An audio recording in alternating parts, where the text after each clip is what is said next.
आज मैं तुम्हें कोई मोटिवेशन का नारा नहीं देने वाला। आज मैं तुम्हें वो सच्चाई बताने वाला हूं जो गौतम बुद्ध ने हजारों साल पहले समझ ली थी और जिसे आज की साइकोलॉजी और बड़े वैज्ञानिक भी मानते हैं। क्योंकि अगर तुम इस एक बात को समझ गए तो तुम्हारी आधी परेशानियां आज ही खत्म हो जाएंगी। ओवरथिंकिंग का मतलब ये नहीं है कि तुम ज्यादा बुद्धिमान हो। इसका मतलब ये है कि तुम्हारा दिमाग बिना ब्रेक के दौड़ रहा है। मनोविज्ञान कहता है कि हमारा दिमाग एक मशीन की तरह है जो लगातार पैटर्न बनाता है। जब कोई दर्द वाली घटना होती है, कोई डर पैदा होता है, कोई अधूरी बात रह जाती है, तो दिमाग उसे बार बार दोहराता है ताकि वो सुरक्षा महसूस कर सके। लेकिन यहीं से माइंड लूप बनता है। वही सोच, वही सीन, वही डर बार बार रिपीट होता है। वैज्ञानिक इसे रूमिनेशन कहते हैं, मतलब पुराने या आने वाले समय की बातों में बार बार उलझे रहना। हार्वर्ड यूनिवर्सिटी की रिसर्च बताती है कि इंसान का दिमाग लगभग 47% समय वर्तमान में नहीं होता। वो या तो अतीत में फंसा रहता है या भविष्य में भटकता रहता है, और यही भटकाव धीरे धीरे इंसान को अंदर से खोखला कर देता है। सोचो, पुराने झगड़े याद आते हैं। वो एक बात जो किसी ने सालों पहले कही थी आज भी चुभती है। भविष्य की चिंता सताती है, नौकरी मिलेगी या नहीं, पैसा होगा या नहीं, रिश्ते टिकेंगे या नहीं। किसी का मैसेज सीन पर छोड़ दिया जाए तो दिल में तूफान आ जाता है। करियर का प्रेशर, समाज की उम्मीदें, परिवार की अपेक्षाएं, और इन सब के बीच तुम अकेले बैठकर अपने ही दिमाग से लड़ रहे होते हो। बाहर से लोग तुम्हें हंसता हुआ देखते हैं, लेकिन अंदर डर बैठा होता है। बाहर से तुम मजबूत दिखते हो, लेकिन अंदर टूटे हुए होते हो। यही ओवरथिंकिंग का सबसे खतरनाक असर है। ये तुम्हें चुपचाप मारती है। मनोवैज्ञानिक कहते हैं कि लगातार ओवरथिंकिंग करने से कॉर्टिसोल नाम का स्ट्रेस हार्मोन बढ़ जाता है। यही हार्मोन एंजाइटी, डिप्रेशन, नींद की कमी, गुस्सा और थकावट पैदा करता है। ऑल्बर्ट आइंस्टीन ने कहा था, we can not solve our problems with the same thinking that created them. यानी जिस सोच ने समस्या पैदा की है उसी सोच से समाधान नहीं मिलेगा। लेकिन हम उल्टा करते हैं। हम और सोचते हैं और सोचते हैं और खुद को और गहरे गड्ढे में धकेलते जाते हैं। अब यहां आता है गौतम बुद्ध का ज्ञान, जो सीधा दिल पर चोट करता है। बुद्ध ने कहा था, दुख का कारण परिस्थितियां नहीं है, दुख का कारण तुम्हारी पकड़ है। तुम किसी बात को पकड़ लेते हो, किसी इंसान को पकड़ लेते हो, किसी डर को पकड़ लेते हो, किसी उम्मीद को पकड़ लेते हो, और वही पकड़ तुम्हें जकड़ लेती है। बुद्ध ने यह भी कहा था कि इंसान दो जगह जीता है, या तो बीते हुए कल में या आने वाले कल में, लेकिन शांति सिर्फ आज में है, इस पल में है। एक बार किसी ने बुद्ध से पूछा, मन इतना बेचैन क्यों रहता है? बुद्ध मुस्कुराए और बोले, क्योंकि तुम उसे वहां भेजते हो जहां तुम खुद नहीं हो। सोचो इस बात को, तुम्हारा शरीर यहां बैठा है, लेकिन दिमाग कल की लड़ाई लड़ रहा है या कल की चिंता कर रहा है। यही दूरी तुम्हें तोड़ती है। आधुनिक न्यूरोसाइंस भी यही कहती है। जब तुम वर्तमान में होते हो, अपनी सांस पर ध्यान देते हो, अपने शरीर को महसूस करते हो, अपने आसपास की आवाजों को सुनते हो, तब दिमाग का वो हिस्सा एक्टिव होता है जो शांति और स्थिरता से जुड़ा होता है। इसे वैज्ञानिक प्रीफ्रंटल कॉर्टेक्स एक्टिवेशन कहते हैं। यही हिस्सा तुम्हें शांत, फोकस्ड और संतुलित बनाता है। यानी बुद्ध का माइंडफुलनेस आज साइंस बन चुका है। लेकिन सच्चाई ये है, हम शांति नहीं चाहते, हम कंट्रोल चाहते हैं। हम चाहते हैं कि सब कुछ हमारे हिसाब से हो, लोग हमारे मुताबिक चलें, हालात हमारे मुताबिक हों, भविष्य हमारी प्लानिंग के मुताबिक हो। और जब ऐसा नहीं होता तो दिमाग पागल हो जाता है। बुद्ध ने कहा था, जो बदल सकता है उसके लिए प्रयास करो, जो नहीं बदल सकता उसे स्वीकार करो। लेकिन हम उल्टा करते हैं।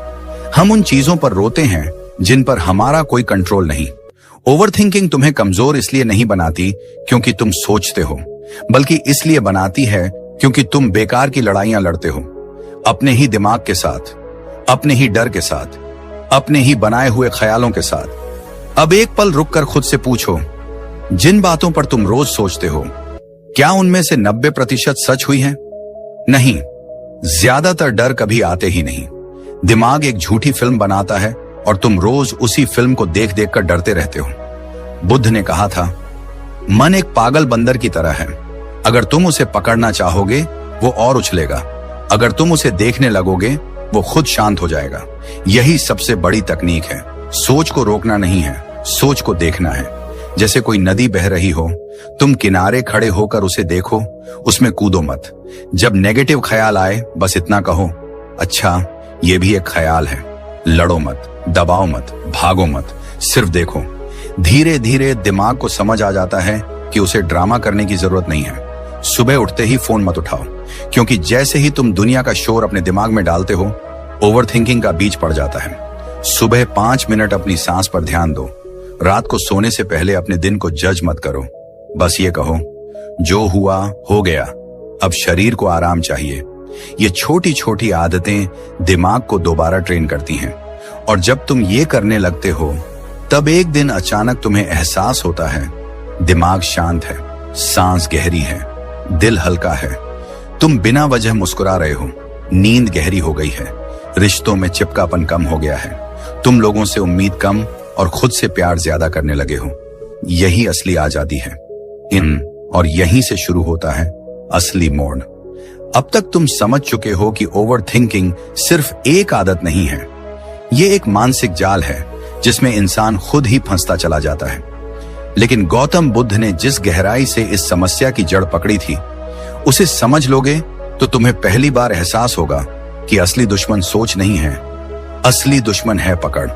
बुद्ध कहते थे कि दुख का जन्म तब होता है जब हम किसी चीज को जरूरत से ज्यादा पकड़ लेते हैं। किसी इंसान को, किसी उम्मीद को, किसी पहचान को, किसी डर को, किसी बीते हुए पल को। सोच अपने आप में निर्दोष है, वो तो सिर्फ एक लहर है, लेकिन जब तुम उस लहर पर सवार होकर बहने लगते हो, तब तूफान बनता है। बुद्ध की एक छोटी सी कहानी है। एक बार एक आदमी नदी पार कर रहा था। पानी ठंडा था, बहाव तेज था। उसने एक लकड़ी का टुकड़ा पकड़ लिया और बड़ी मुश्किल से किनारे तक पहुंचा। किनारे पहुंचने के बाद भी उसने उस लकड़ी को नहीं छोड़ा। वो उसे सिर पर उठाकर आगे चलने लगा। लोग हंसने लगे। बुद्ध ने कहा, यही तुम्हारी हालत है। जिसने तुम्हें बचाया, अगर तुम उसे छोड़ना नहीं सीखोगे, वही बोझ बन जाएगा। यही बात ओवरथिंकिंग पर लागू होती है। कभी जो सोच तुम्हें बचाने के लिए बनी थी, आज वही सोच तुम्हें डुबो रही है। मनोविज्ञान भी यही कहता है। वैज्ञानिक इसे अटैचमेंट टू थॉट कहते हैं। जब तुम किसी ख्याल को सच मान लेते हो, अपनी पहचान बना लेते हो, तब वो ख्याल तुम्हें कंट्रोल करने लगता है। न्यूरोसाइंटिस्ट डॉक्टर विक्टर फ्रैंकल ने कहा था कि इंसान के पास एक आखिरी आजादी हमेशा होती है, अपनी प्रतिक्रिया चुनने की आजादी। लेकिन ओवरथिंकिंग तुम्हारी ये आजादी छीन लेती है। तुम हालात पर नहीं, अपने विचारों पर गुलाम बन जाते हो। बुद्ध ने सबसे बड़ा वार इस बात पर किया कि इंसान पास्ट और फ्यूचर के बीच पिस रहा है। बीता हुआ कल खत्म हो चुका है, लेकिन तुम उसे रोज जिंदा करते हो। आने वाला कल अभी आया नहीं, लेकिन तुम उसे रोज डर के साथ जीते हो। और जो सच में मौजूद है, ये पल, ये सांस, ये शरीर, इसे तुम नजरअंदाज कर देते हो। बुद्ध कहते थे, जो वर्तमान में जीना सीख गया, उसने दुख का दरवाजा बंद कर दिया। आज साइंस इसे प्रेजेंट मोमेंट अवेयरनेस कहती है।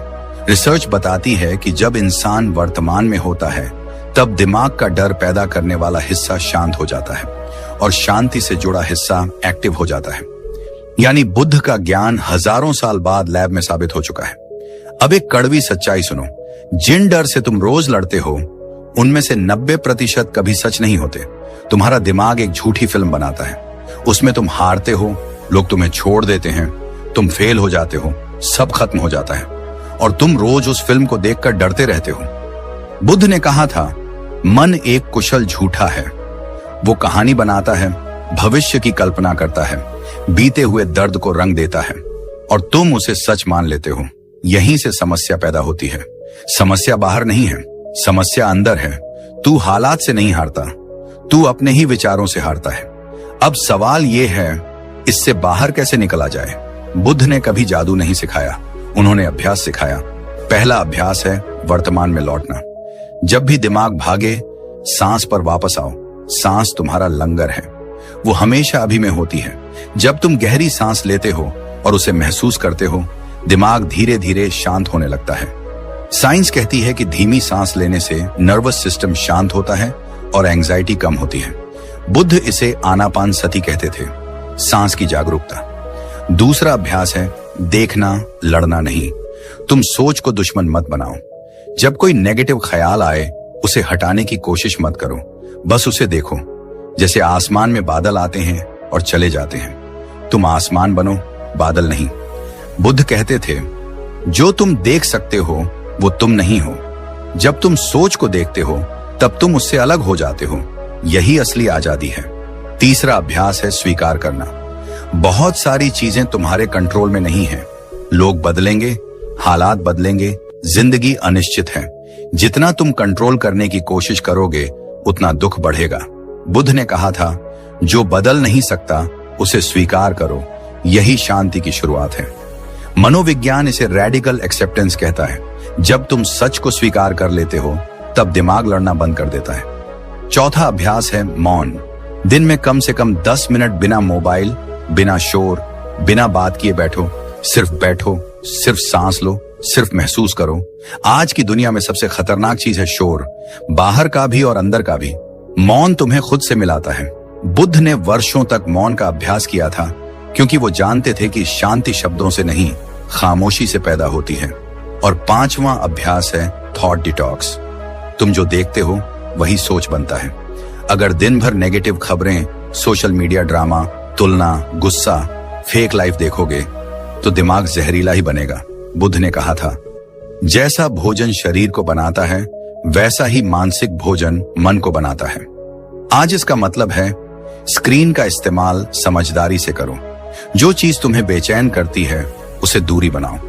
धीरे धीरे जब तुम ये अभ्यास करते हो तो एक दिन तुम नोटिस करते हो कि दिमाग की आवाज धीमी हो गई है। तुम बिना वजह परेशान नहीं होते। तुम हर बात पर रिएक्ट नहीं करते। तुम ज्यादा सुनते हो, कम बोलते हो, ज्यादा महसूस करते हो, कम डरते हो। यही वो अवस्था है जिसे बुद्ध ने उपेक्षा कहा, संतुलन। और अब अंत में एक बात दिल में बैठा लो, तुम खराब नहीं हो, तुम्हारा दिमाग खराब नहीं है, तुम बस जागरूक नहीं हो।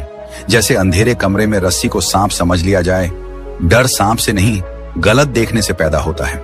जैसे ही रोशनी आती है डर खत्म हो जाता है। जागरूकता वही रोशनी है। आज से एक छोटा सा वादा करो अपने आप से, जब भी दिमाग भागेगा तुम उसे इस पल में वापस लाओगे, सांस से, मौन से, जागरूकता से। यही बुद्ध का रास्ता है, यही विज्ञान का सच है, और यही तुम्हारी ओवर थिंकिंग से आजादी का दरवाजा है। और जब तुम इस रास्ते पर चलना शुरू करते हो तब असली बदलाव किताबों में नहीं, तुम्हारी रोज की आदतों में दिखाई देने लगता है। क्योंकि बुद्ध ने कभी ये नहीं कहा कि ज्ञान सुन लेने से जीवन बदल जाएगा। उन्होंने कहा था, अभ्यास करो, रोज, लगातार, बिना रुके। इसलिए अब बात करते हैं उस सुबह की और उस रात की जो तुम्हारे पूरे दिन की दिशा तय करती है। सुबह जब तुम्हारी आंख खुलती है उसी पल दिमाग एक खाली कागज की तरह होता है। लेकिन ज्यादातर लोग उस खाली कागज पर सबसे पहले दुनिया का कचरा लिख देते हैं। उठते ही मोबाइल, नोटिफिकेशन, मैसेज, खबरें, तुलना, डर, और फिर कहते हैं कि पूरा दिन भारी क्यों लग रहा है। बुद्ध कहते थे, जैसे तुम दिन की शुरुआत करते हो वैसी ही तुम्हारी चेतना बनती है। मनोविज्ञान भी यही कहता है। न्यूरोसाइंस बताती है कि जागने के पहले 20 मिनट में दिमाग सबसे ज्यादा प्रभावशील होता है। इस समय जो भी सोच तुम डालते हो वही पैटर्न पूरे दिन चलता है। इसलिए सुबह उठते ही सबसे पहले अपने शरीर को महसूस करो। आंख खुलते ही एक गहरी सांस लो, फिर एक और, फिर एक और। खुद से कुछ मत मांगो, बस इतना महसूस करो कि तुम जिंदा हो। बुद्ध इसे सचेत जागरण कहते थे। इसके बाद उठते ही फोन मत उठाओ। ये छोटी सी आदत तुम्हारे दिमाग को गुलाम बनने से बचाती है। अगर हो सके तो 5 मिनट आंख बंद करके बैठो। सांस को आते जाते देखो, जब ख्याल आए उन्हें जाने दो। यही अभ्यास धीरे धीरे तुम्हारे दिमाग को ट्रेन करता है कि हर ख्याल पर कूदना जरूरी नहीं है। अब बात करते हैं रात की, क्योंकि ओवर थिंकिंग सबसे ज्यादा रात को ही हमला करती है। जैसे ही लाइट बंद होती है दिमाग अपना थिएटर खोल देता है।